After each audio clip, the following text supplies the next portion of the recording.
Welcome to New Business in Later Life with me, Ildiko Seeley. I'm an entrepreneur, the routine queen, and the champion of thriving over 50. I'm obsessed with morning routines, energized living, and building businesses that work with your life, not against it. Each week, I share real-life stories from bold later life entrepreneurs who have said no thanks to retirement and hell yes to reinvention, while discussing good health routines for great business. Whether you are launching your first venture or scaling your encore, you are in the right place. Let's get you fired up, focused, and firmly in the driver's seat of your next chapter.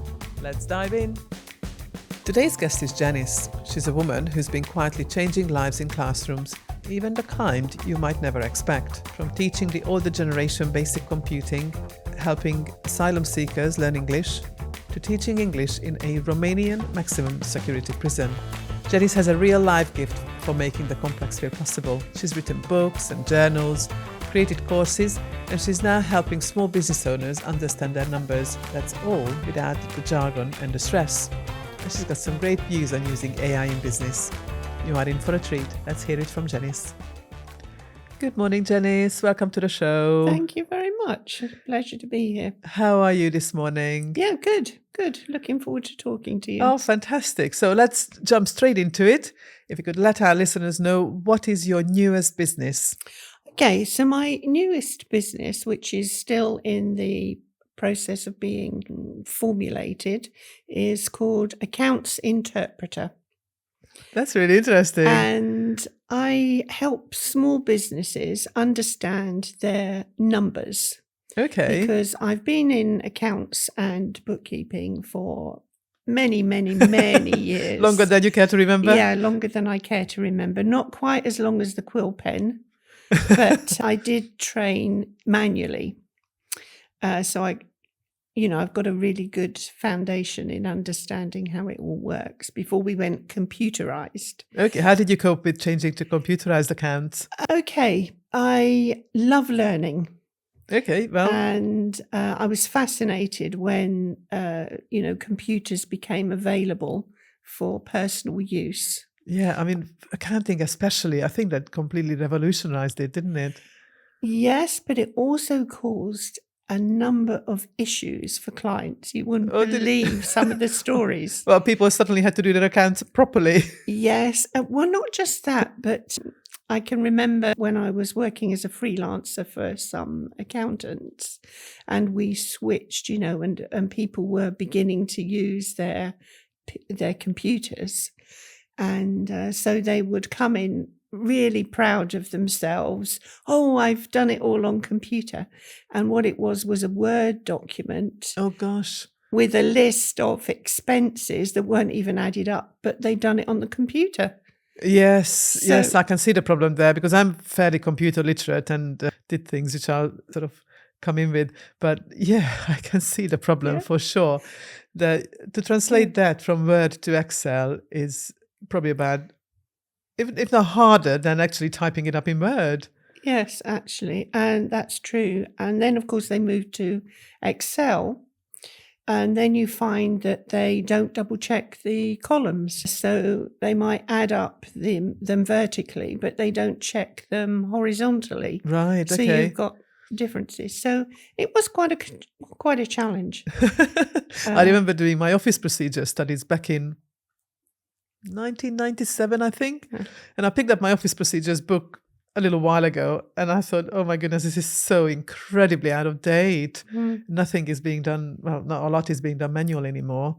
So it's all computerized. Yes, but I also find that people don't understand it quite so well either. Even some bookkeepers don't understand. What, the bookkeeping itself? Yes. Okay. Yeah, the double entry aspect Yes, of it. yes, that can be quite confusing, that there's an in here and out there. Yes. And sometimes you think, well, it should be an in here, but I remember having issues when learning that. Yeah. So that leads into what you do now. Yes. Yeah. So what I'm doing now is I'm creating a course to help small business owners actually understand their numbers. I don't know if you've ever watched Dragon's Den, have you? I've seen some episodes, yes, absolutely. And have you noticed that so often the I The don't know what you dragons. call them. No, not the dragons. Oh, the attendees. Yes, the attendees. Those who pitch, yeah.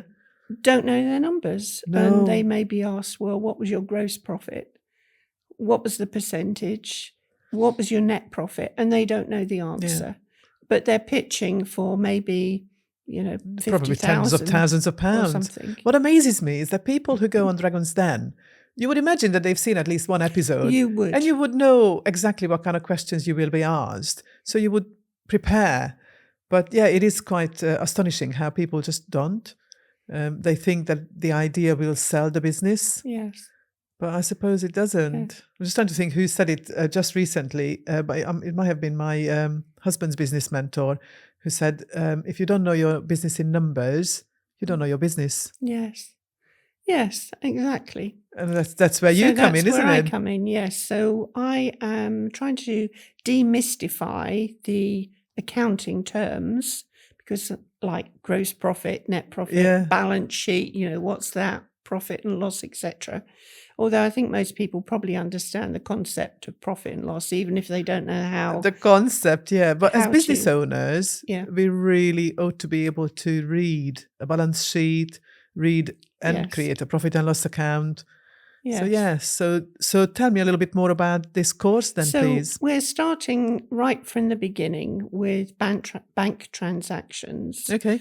Because that, if you haven't got that right, then the rest just is fiction, really. What can go wrong with bank transactions? It's like you use your bank card to pay for goods and services. Yes, well, some people still manually or put it in an Excel sheet, and there's nothing fundamentally wrong with that.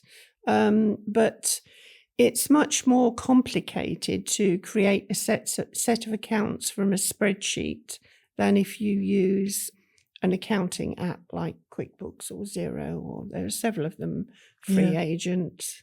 Yeah, they all come with the business accounts now as well, don't they? Yes, So you can practically do your bookkeeping and accounting in your bank account. Yes. How does that fit into your business? So I'm trying to, I am explaining not just about bank transactions, but the importance of categorizing, of checking whether even things like, are you paying subscriptions that you no longer use?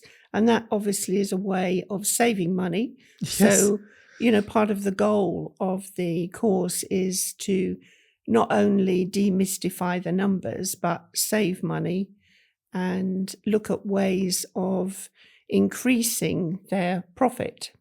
So it kind of encapsulates okay, everything. so you don't just tell people how to manage their accounts and their bookkeeping, but also give them advice on money management as well. Yeah, or cash flow, if you want to call it that, yes.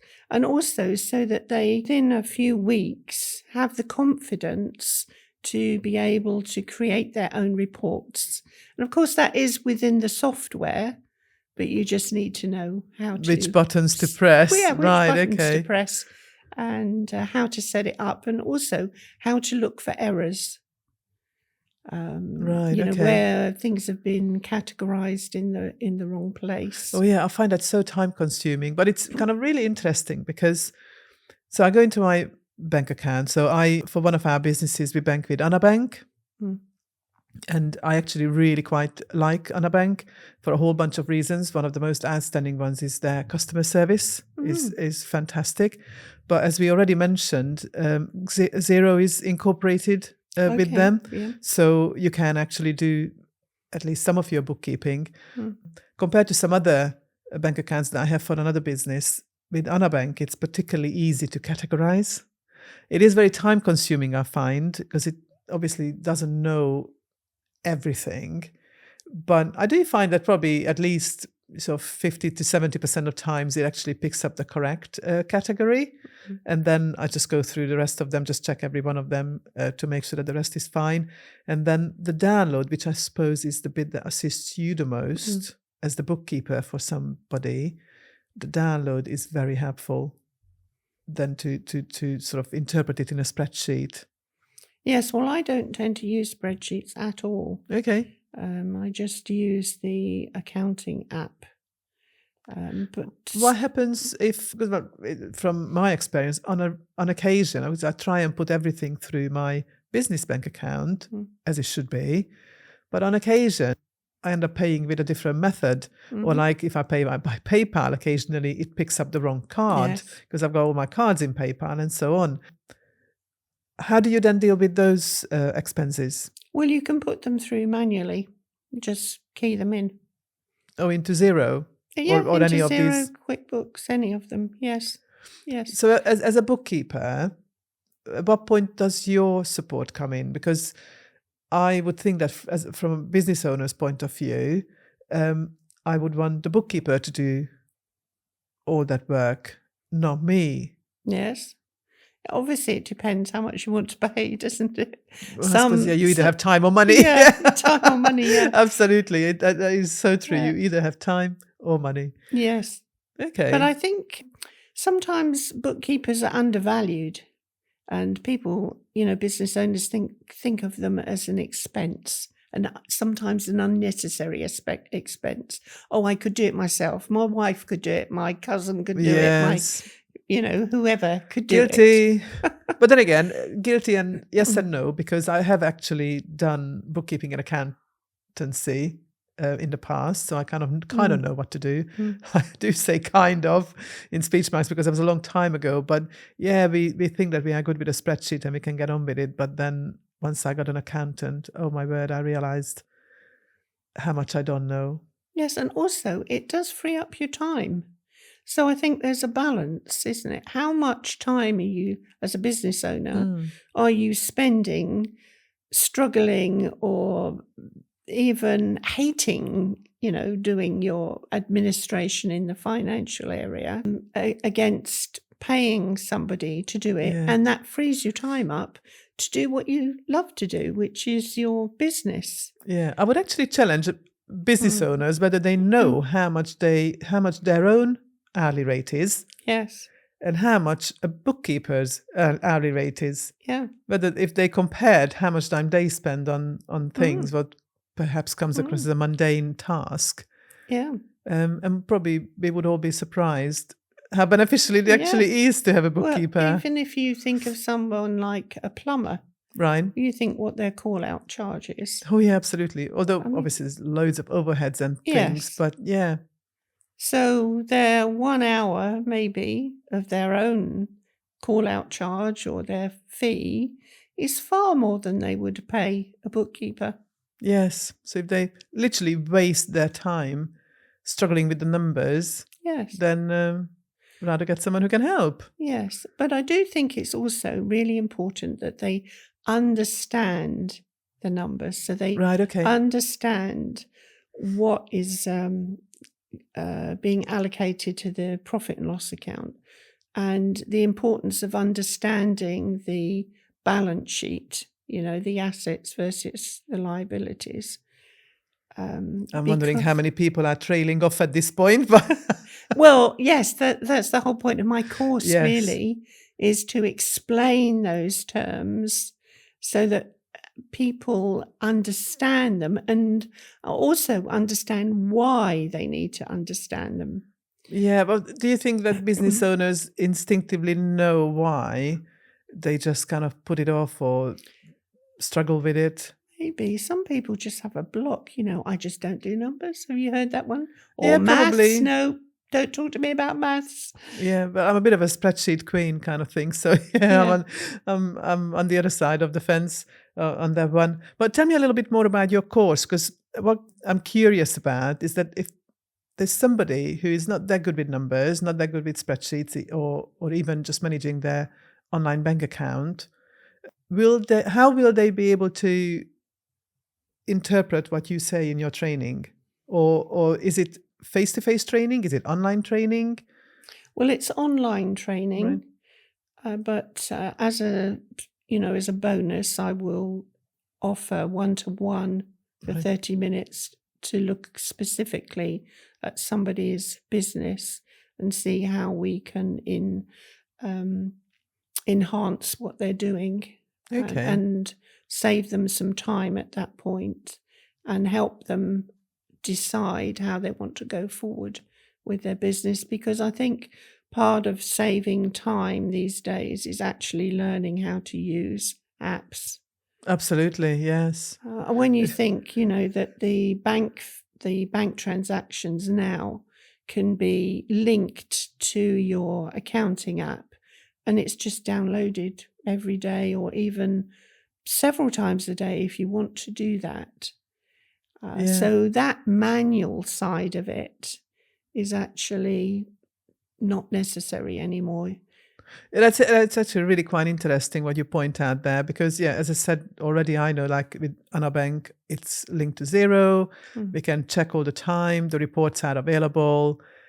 It literally does it for you. Although it kind of begs the question, where does it leave you as a bookkeeper and an accountant when people can now do it all on their bank account? Yes, well, there is a little more than just the bank account, depending what kind of business they're in.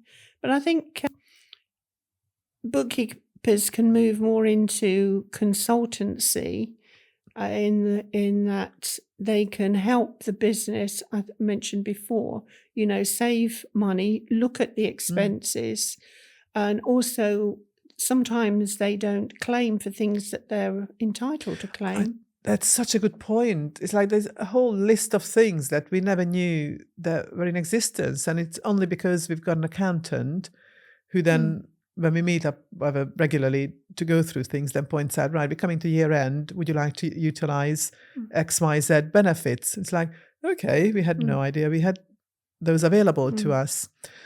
But what I was going to ask you, these changes where you can become a consultant, is that sort of revolutionizing your own business as a bookkeeper and accountant? Yes, I think I've moved away really from day-to-day entry, right, and more into training and advising, which is something I like to do. Because, that's leading me on to the next question. Like, you're clearly in love with your job. You must be, because I haven't asked you yet. If you don't mind revealing how old you were now setting up this brand new business. Yeah, so I was 70 last year. Wow, that's amazing. So what makes you go into a new business instead of retiring? Retiring? What's that? I think I'd be really bored if I retired. But it's also financial consideration. Some things happened a few years ago that I need to create an income. Okay. But I thought, what can I do? Yes. There are several things I can do. I've taught English as a foreign language before, which I enjoy doing. Yes. And I've taught computing in the sense of Word and Excel and to mature students. I've written a couple of books. Have you now? Yes. What are they about? Well, the first one I wrote was when I was teaching in adult education to mature students. And this was when PCs first became available. Right. And so I was teaching what was called CLAIT then, CLAIT, Computer Literacy and Information Technology. I was going to say, I think I might have heard that, but probably back at the time. So I was teaching, well, they were about 50-ish then, and of course I was a bit younger, showing them how to use Word, formatting, paragraphs, fairly basic stuff. Yes. But it was very new at the time because people were just moving into using computers. It must have been very difficult for that middle-aged and older generation at the time. I mean, I remember my dad kind of refusing to get a computer, and the funny thing was the whole family laughed about that. He then got completely hooked on playing card games online. Oh yes, solitaire. There's this, I think it's a German card game called Ulti, which like around the table 3 or 4 people play it. And some of our family members, just like all friendly, nothing, no betting or anything. But then, of course, the computers open up a whole new world, and he could join card clubs and play with other people online. Yes. So he became the biggest addict to the card game online. Not in a bad way, obviously, But yeah, I know what you mean, that for that generation, it must have Yes. been a major, major learning curve. Yes, and also they found that if they asked their children how to do it, I mean, their children will be like 30, something like that. They didn't know either. Well, Or yes, did they did know, but they didn't have the patience. Okay. You know, they would show them once or maybe twice. So, haven't you got it yet? That's a good question. I'm not sure I'm quite as regulated as you are or structured, but I do set aside time to learn because I find that as you're creating something, you then have to learn something more to be able to take the next step. Absolutely. And technology is wonderful, but often it doesn't do what you expect it to do, or it takes longer, I think, than you That's what I think it's going find. to do. Everything always takes considerably longer than you expect it to do. And it's you set out to do a task, and that's not just a task. There's like a number of tasks you need to learn before and after to actually make that happen. Do you find that? Yes, absolutely. Absolutely. And I think that's something to encourage our listeners and our viewers, really, that are listening to us now, that is normal. Yes. It's not that is because very they normal. failed or they're not good enough. It's just normal. Yeah, And it it's can so be hard. quite frustrating. It is very frustrating indeed. How do you allow 4 times more or even just twice as much? You just have to go with it, don't you? Yeah. Because you've got to get that task done. The other option is to pay somebody to do it. And often, if you're starting off with a new business, money's often tight. Absolutely. So you don't necessarily want to be paying an expert to do it. How does your business fit in? Because obviously you are targeting startup businesses to teach people from the outset to manage their bookkeeping and accounts. How do you fit into that part where people are still a bit struggling for money? These small businesses I'm targeting aren't necessarily startups. Okay. They have already got a business, but they are not very organized Right. Okay. with their numbers, or they only look at what's in the bank, which doesn't give them a true picture of not certainly not the full picture. the full picture. So really they're relying on guesswork and hope rather than data.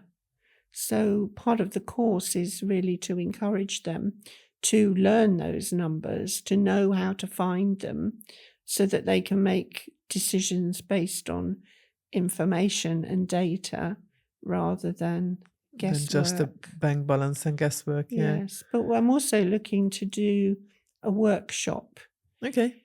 and incorporate other aspects of technology that would help people with their businesses, such as using AI. Right, okay. I'm very interested in AI. Okay, how can you use AI in bookkeeping and accounts? Well, if you're creating even an email, if you're not Okay. very good at writing, you can use AI to help you. That's just one example. Yeah, because I immediately associate it with writing, not so much with numbers. But yeah, oh my goodness, it is humongous for research, isn't it? Yeah, ideas.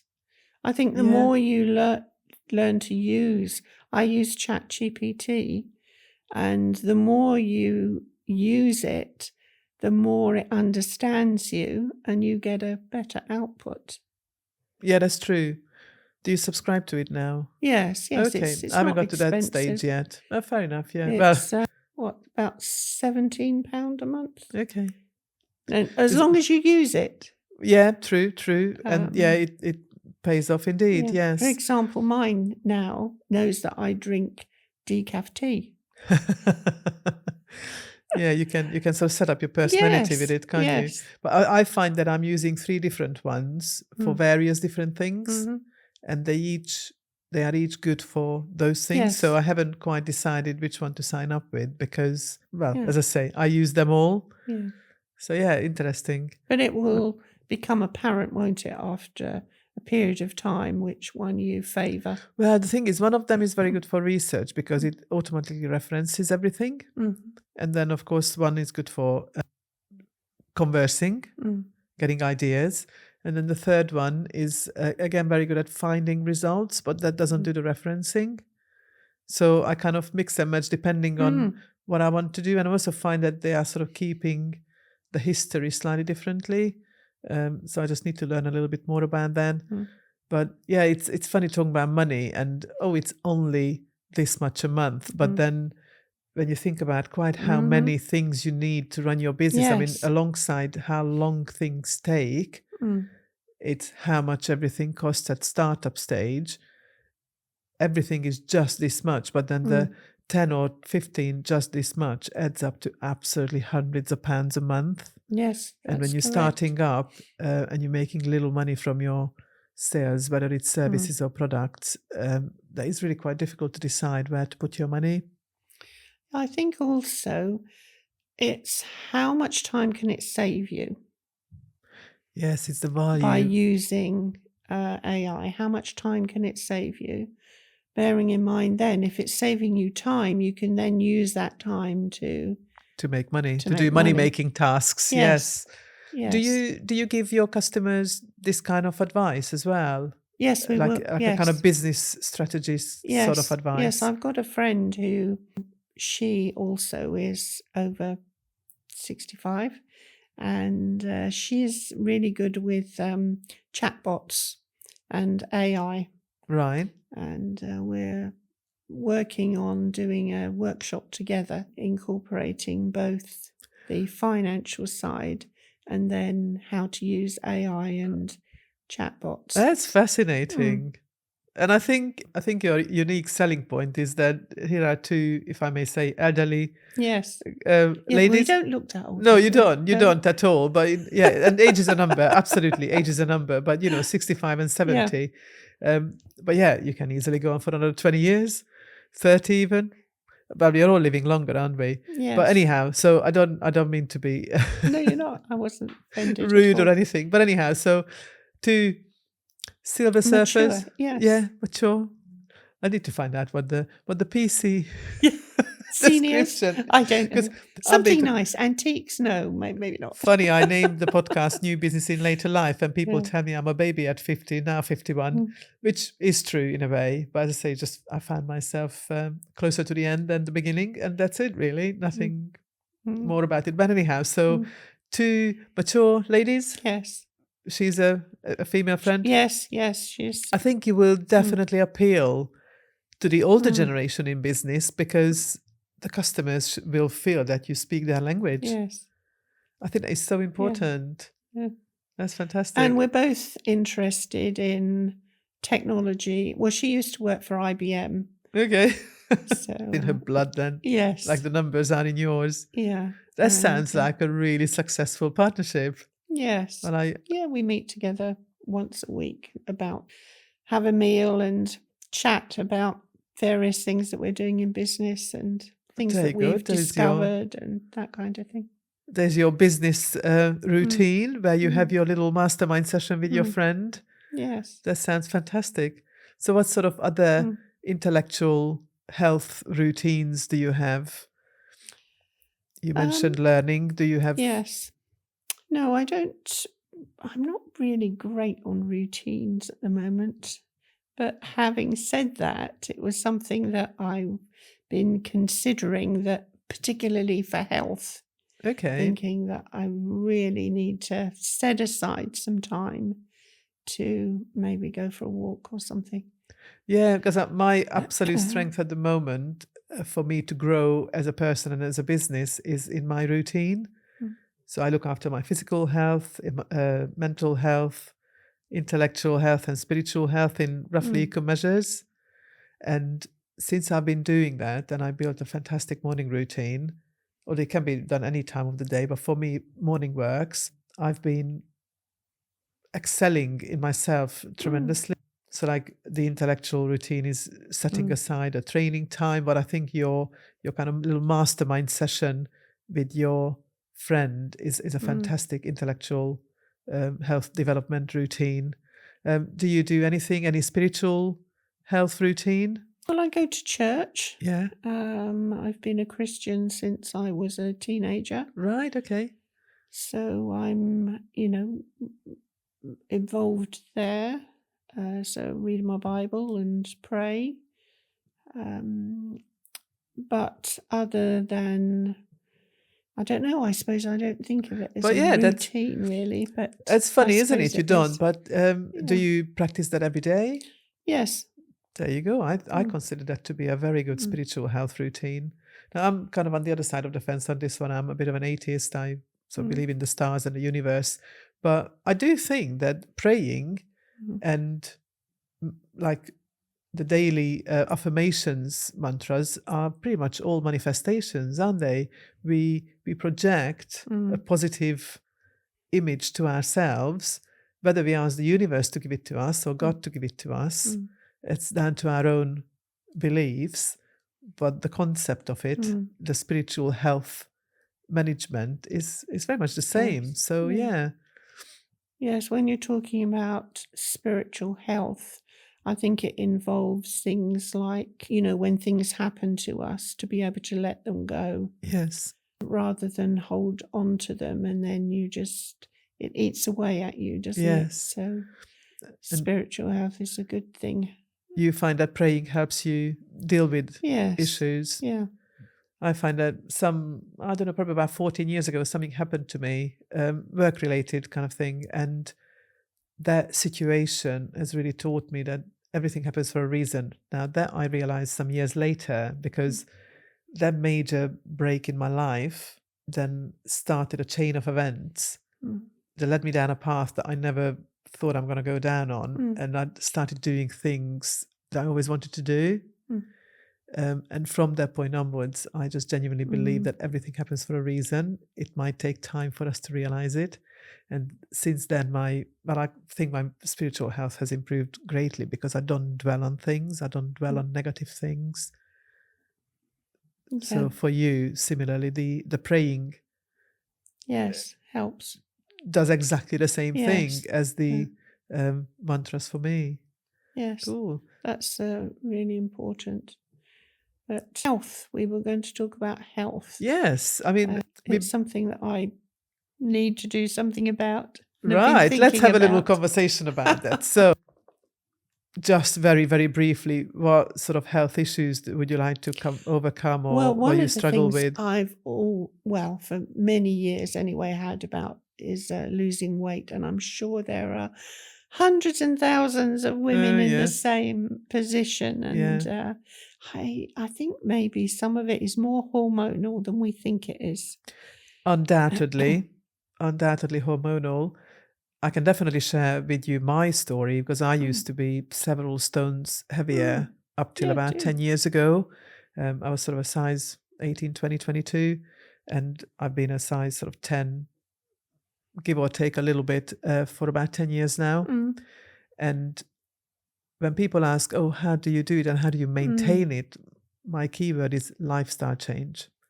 And when I see people glaze over to that response, I don't continue. Because if you don't understand this absolute fundamental, that whatever you've done until now, this is the result. If you want a different result, you've got to do something different. So that's kind of the baseline for me. But because there are so many different ways, you just need to find your own way. Fortunately, after a lifetime of yo-yo dieting, I actually found my own way when it comes to nutrition.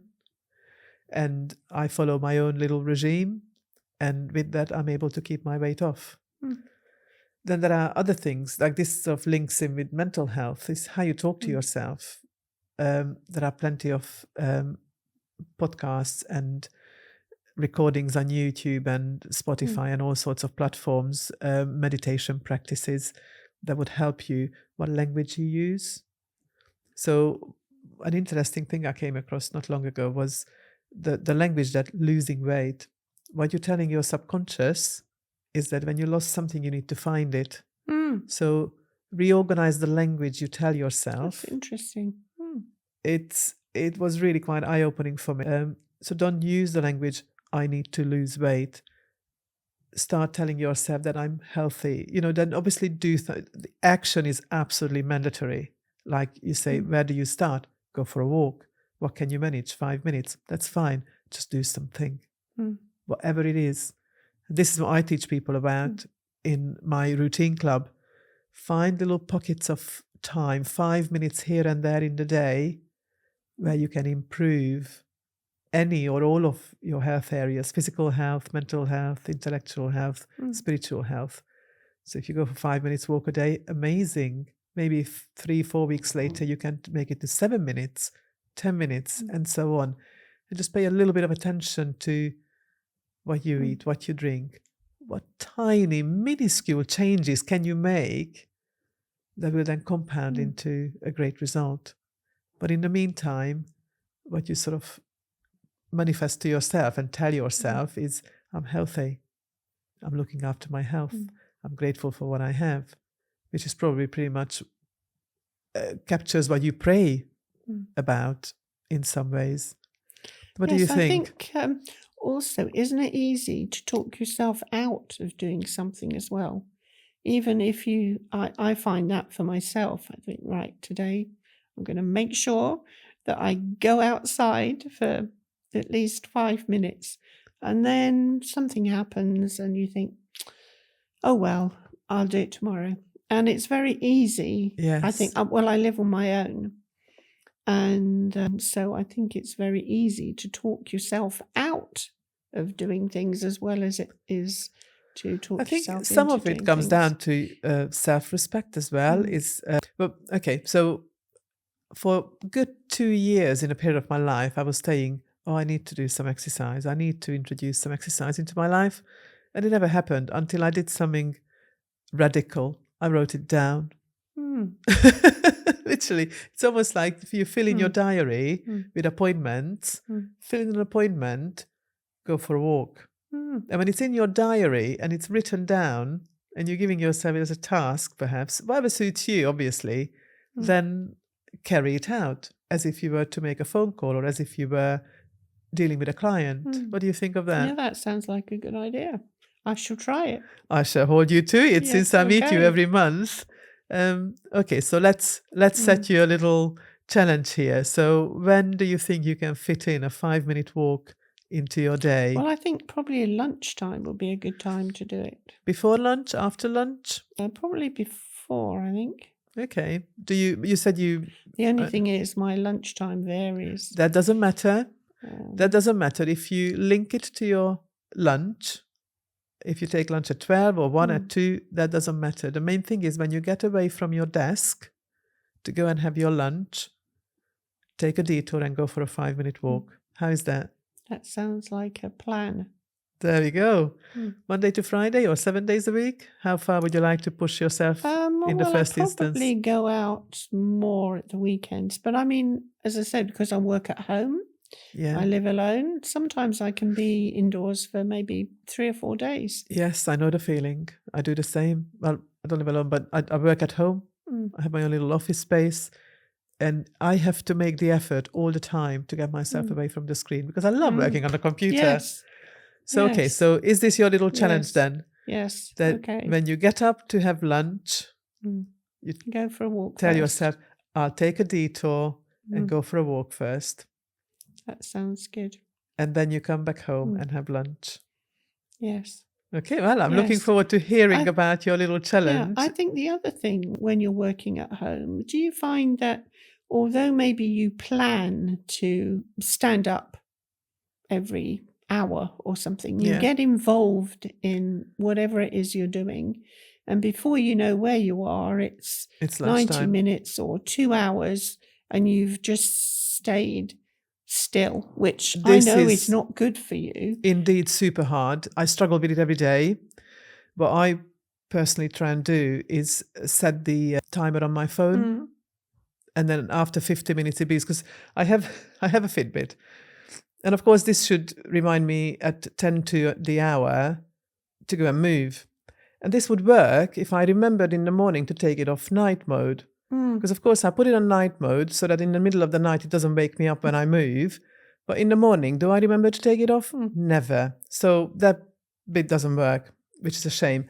So the way I get around it is I set the alarm on my phone. So after 50 minutes, it buzzes me. I then go out to the garden and just walk up and down the garden a few times. It's literally 2-3 minutes, and then get back to work and set it again. I probably at that time, go make a cup of tea, go to the toilet, etc. But you can utilize things you do already.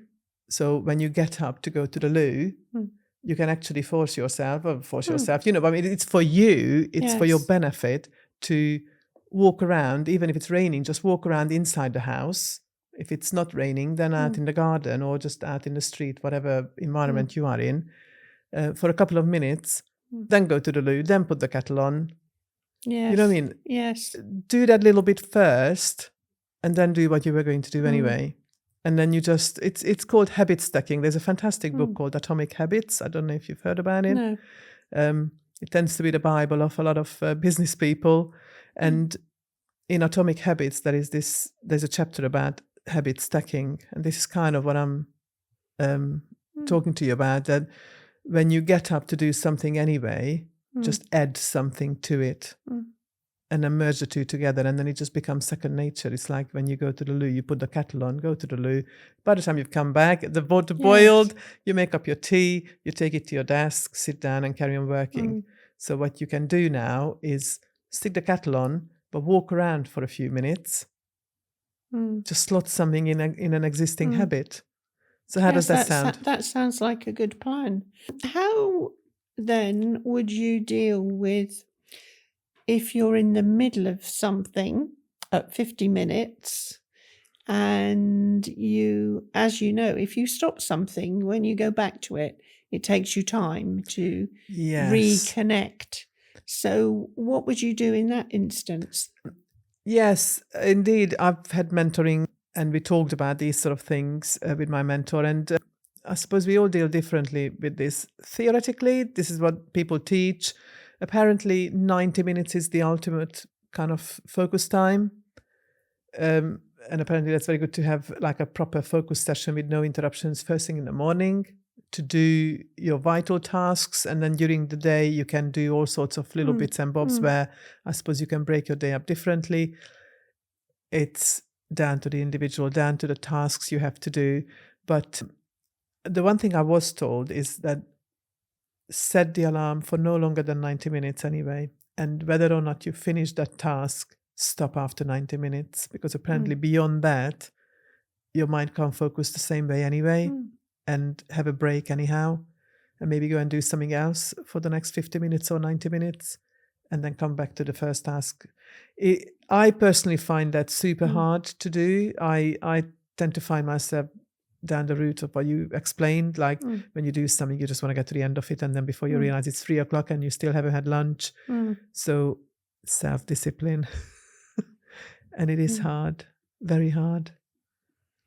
But as you say, we do need to look after ourselves as well. And I think maybe that's one thing that I'm not so good at, actually, is even considering myself. This is exactly it, that if you are not there, who's going to run your business? So it is super important for us to look after ourselves first. You know the classic saying, put your own mask on first before you help others. Yes. So here you are, totally enthusiastic about setting up your new business. We're doing a course together. You're looking at other things.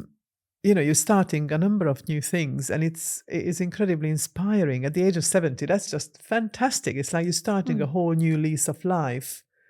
How far do you see yourself doing this? 2 years, 5, 10? 10.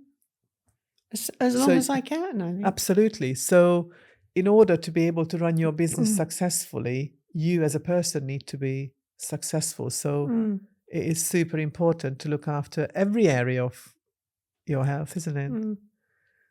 But do you think maybe that's a common trait, maybe in women? Maybe that's a bit of a stereotype, used to putting maybe other people first, or I think instinctively probably the stereotypes stand, not least for those who've got children. I mean, I don't have children, so maybe I'm a little different. I'm a little bit more clean cut about it, but I do meet a lot of women in business, and listen to stories and stuff. So people do mention that, they spend their entire life looking after their children, making sure they are okay, and the family. Although I don't have children, but I do still do the same. I cook every night. I make sure the house is clean, and I take on these stereotypical tasks because I feel I have to, and I also want to. But yeah, I think there is a huge amount of truth in that, stereotypical or not, that women naturally have this sort of caring thing built in them where everybody else is first. And this is exactly why we have to be so strong and look after ourselves when we are in business. Yes. I mean, sorry, actually, I don't mean that people who work for companies and employees should not look after themselves. But I suppose when you are in business, it's very different because your entire livelihood depends on their income. Yes, You and don't it's get not 9 to statutory sick 5, pay. is it? Yes. So yeah, it's important for us to elevate ourselves to that number one spot and be that number one powerhouse behind our business. Look after ourselves first, and then we can look after our business much better. And not consider bringing in a health routine as eating up time that you could be No, not at spending all. something else. It's just as important Absolutely. as the other things that we're doing. Because you're doing it for yourself, and you need to look in the mirror and absolutely celebrate that you are looking after yourself, because when you've got that determination looking back at you, you will obviously run your business that much better, and you're going to be that much more determined to make it a success. It is an amazing, what would be the opposite of vicious circle? Is there a phrase that's the opposite of vicious circle? I'm sure there probably is, but I don't know. But anyway, so you kind of know what I mean. That I personally find that in the morning I do my exercise, I have my cold shower, and then I look in the mirror, and the determination, the fire that looks back at me in my eyes is just phenomenal, and it fuels me for the rest of the day. And this is exactly the kind of thing I would like to give back to other business people, to build into their routines, to see that excitement in your eyes, that I may have inspired you to start something, because all you need to do, like how do you run a marathon? One step at a time, yeah. Take that first 5-minute walk and think, oh, this was good. Next day you go out again. You feel like, oh, I've got so much to do. You go out for the walk. You're doing it. You come back home. And this felt really good. And that's your motivation for the next day. Not the knowing that you need to do it or the knowing that you want to do it. It's having gone out and coming back and feeling good at the end. That's your motivation. Yes, that sounds really good. So Awesome. what are you actually offering are you doing a course or? Yeah, how are you initially offering this? I'll be offering group mentoring sessions, like a 6-week program, but also if somebody wants to elevate it a lot more, then one-to-one mentoring as well. And just like you, I'm kind of at the beginning of it. I'm putting together little freebies, Yeah. people on a journey like yourself. So yes, So we're both busy ladies. we are, aren't we? Aren't we? So yes, it's super important to look after ourselves. Absolutely. So what about nutrition then? You were talking about nutrition and health and how that's helped you. I don't necessarily want to go into a huge amount of details because I think that is very, very personal. So I follow a largely meat and veg diet. I do have carbohydrates, but I have them in the morning and lunchtime, and I don't have any carbohydrates in the evening. And for me, having yo-yo dieted all my life, this seems to work. But then you can watch all sorts of things from people. I mean, I follow a lady who I absolutely admire and adore. She's vegan. She's got her own reasons. Just last night, I watched one of her videos that she did to explain why she's vegan. Makes every bit of sense. Actually, she doesn't call it vegan, doesn't like to refer to her diet as vegan, plant-based, and why. So we all need to find what suits us. Or like my husband started intermittent fasting, but he fasts in the morning. So I try to follow suit because eating is a very sort of social thing, and we do like to sit down for dinner together. I try to fast in the morning I think I carried on for about 2.5 weeks. I was constantly dizzy and not very well. So I stopped it. I started eating breakfast again. It's obviously not suiting me. I think probably evening fasting would be better suited to me, but then that would mean we would never sit down together for a meal. So I thought, well, whatever, I don't care. I love eating. I love food. I just watch what I eat and how much I eat.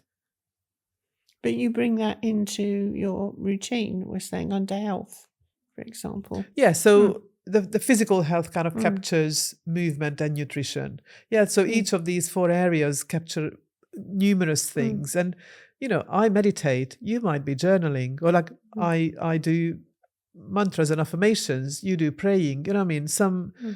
There's so many different things. So in the group mentoring sessions, we can actually unpick all the different kinds of things that people could do.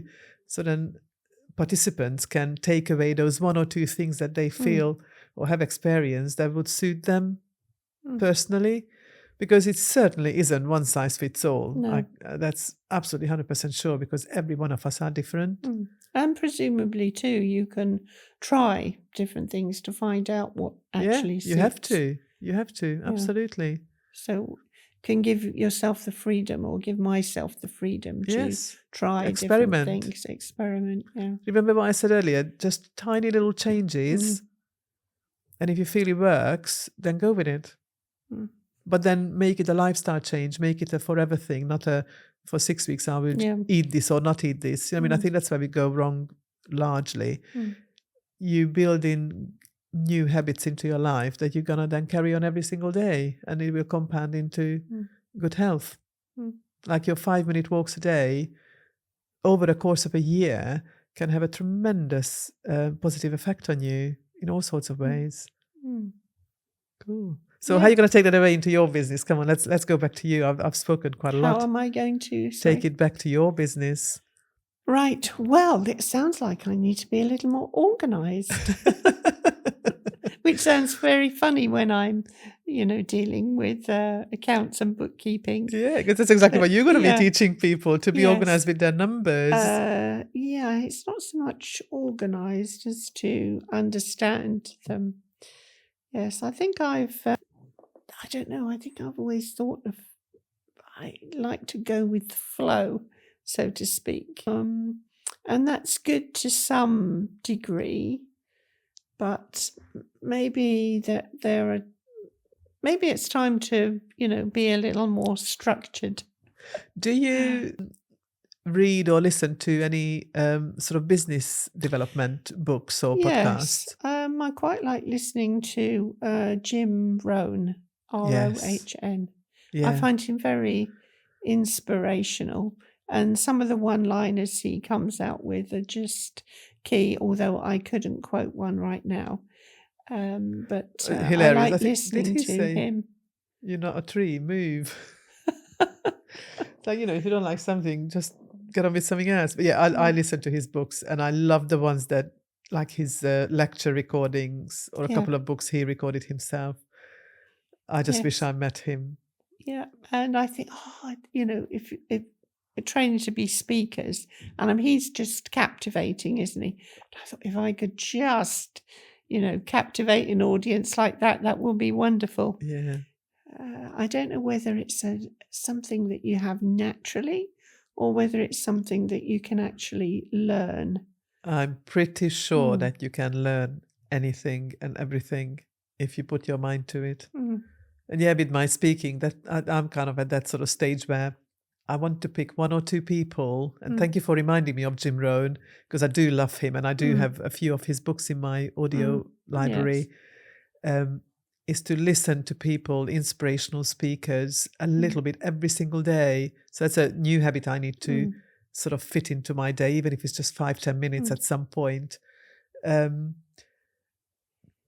pick up their rhythm, their style, their enthusiasm, the way they engage with an audience. So you are absolutely right. Yes, because he just seems to have stories that are so relatable, but also have that fun and humour as well.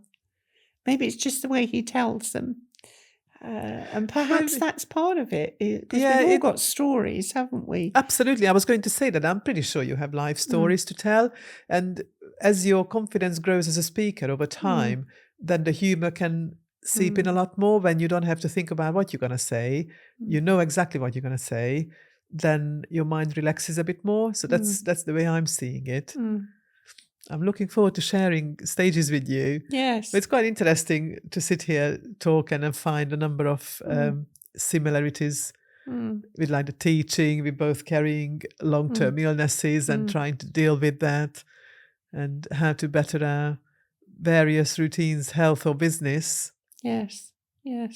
Other people. Well, obviously, there's Rob Moore. How can we not mention Rob Moore? We're sat in his building. Yeah. So yes, I've listened to. I really enjoy listening rather than reading at this time. Right. Same here, but yeah. I think it's because you can do other things and listen, like you can be driving Habit and stacking. listening. Which, especially, when I'm coming up to Peterborough, it's around about 3-4 hour drive, depending on traffic. Yeah. And it's a great time to be able to listen to an audio book. I travel up from Plymouth, and that's even further. Yes, it is. It's 6 hours in the car. And a couple of months ago, I did drive. I take the train now because I find that I can actually bring my laptop and work. But you are absolutely right, spot on. One of my drives, I actually listened to an entire book over the 6-hour journey about millionaire mindset. And it was fantastic. And that is exactly the kind of habit stacking that you can introduce anywhere else in your life, in your day, where you already do something, but like you're driving. Okay, your mind is obviously engaged, but your ears are not. You can listen. And you will take most of it in. And you can listen to it again anyway, can't you? Absolutely. Or like, movement. What are the simplest things? You put the kettle on and you can just march in one spot. Or lift your arms a few times, do a little bit of stretching, just something. When you've got 2 minutes of nothing happening, you can actually do something, because your ultimate aim is to keep yourself as healthy and as fit as you possibly can. To carry on doing your business and carry on helping people. It's being intentional, isn't it? And yes, focused. Yes. But it's definitely doable. Oh, absolutely. But you just have to train yourself, really. In a way. And and this is exactly what you're going to be teaching people about. Just the topic will be different. Yes. So if you take a leaf out of your own book, you can teach yourself to introduce new good habits into your life, while you're teaching people to introduce new good habits into their business. True. Fantastic. On that bombshell, I think we've exhausted quite a lot of little topics here. So for people to look after their accounts, their numbers, use good bank accounting systems like I use Anabank, with all the bells and whistles built in, the zero, the VAT returns, the admin side, good routine, good health routine, and we've set you a little challenge. This is the first. That's fantastic. So your challenge is? Yes, so my challenge is to walk 5 minutes every day. Before lunch. I think that's very important to pinpoint when you're going to do it. Excellent. Janice, it's been an absolute pleasure having you. I've got one last question.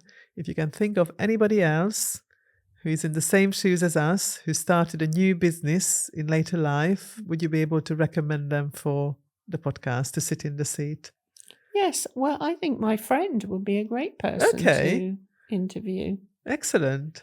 I'll let you get in touch with her to find out whether she would like to, and then please put us in touch. Yes. And then you never know, maybe in some time I can have you both back when you are successfully delivering your joint courses. Yeah, and we can talk about that. Good. Awesome. Thank you very much for joining me for this interview. It's been a pleasure. Have a good day. Bye. Whether it's spreadsheets or balance sheets, Janice definitely brings clarity and compassion to the table. Check out her course, grab her books, and please know your business by the numbers. Thank you for listening to New Business in Later Life with me, Ildiko Seeley, where we say no to slowing down and yes to starting up. Loved what you've heard? Please share it or screenshot it and tag me on socials.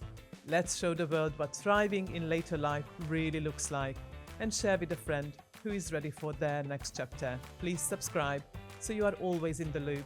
And if you were ready to stop running on empty and start running on purpose, come join us. All the links are waiting in the show notes, including my guests' contacts, the Encorepreneurs Club, and a few tools and services I personally use in my business to help you thrive in yours. Until next time, refuel, refocus, reinvent.